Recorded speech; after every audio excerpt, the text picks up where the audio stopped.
आप कह रहे हो खम्स क्या है। आपको याद होगा दोस्तों, सबको याद होगा, मैंने आप सब लोगों को कर पढ़ाए थे, सल्तनत काल के कर पढ़ाए थे, जिनमें मैंने आपको खम्स पढ़ाया, जकात पढ़ाया, आपको जजिया पढ़ाया। तो जब कर व्यवस्था मैंने आपको पढ़ाई थी, उसमें एक कर लिखाया था खम्स। खम्स क्या होता है दोस्तों? जो लूट का धन होता था, लूट के धन को 1/5 भाग तो राज्य या राजा को मिलता था कुल लूट का, और 4/5 भाग सेना या सैनिकों को मिलता था। लेकिन अलाउद्दीन खिलजी ने इसमें परिवर्तन कर दिया।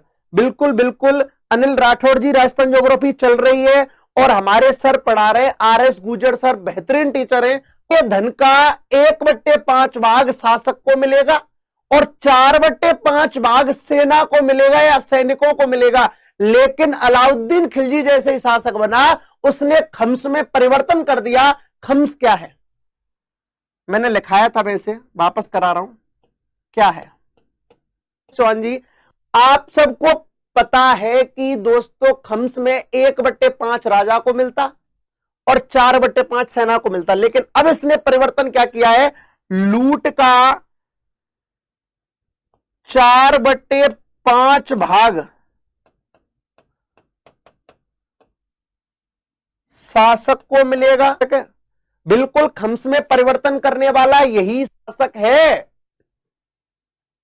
और खम्स में किसी ने परिवर्तन नहीं किया। और यही वो शासक है अलाउद्दीन खिलजी, जिसके समय सर्वाधिक मंगोल आक्रमण हुए।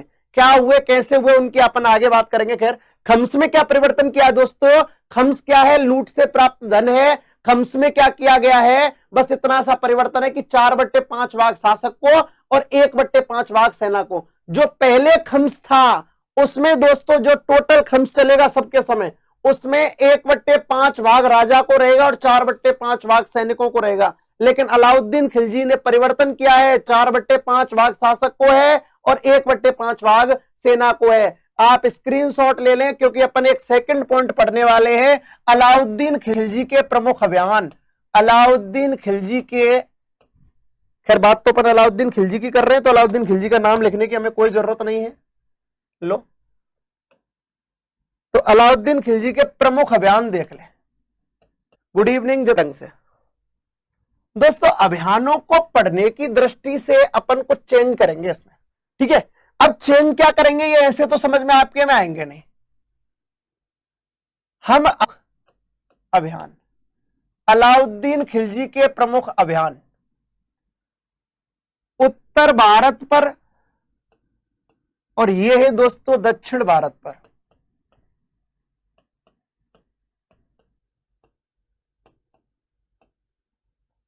बारह 1298, 1301, 1303, 1303, 1305, 1308, 1311।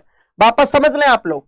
1298-99 में सर्वप्रथम इन्होंने स्टार्ट किया गुजरात से। कहां से स्टार्ट किया दोस्तों? गुजरात से। अपन एक एक से पढ़ेंगे, नो टेंशन, टेंशन ना लें आप लोग। सबसे पहले 98-99 में गुजरात पर किया, फिर रणथंभौर पर किया। 1298-99 में गुजरात पर किया, 1301 में रणथंभौर पर किया, 1303 में चित्तौड़ पर किया, 1305 में मालवा पर किया, 1308 में सिवाना पर किया और 1311 में जालौर पर किया।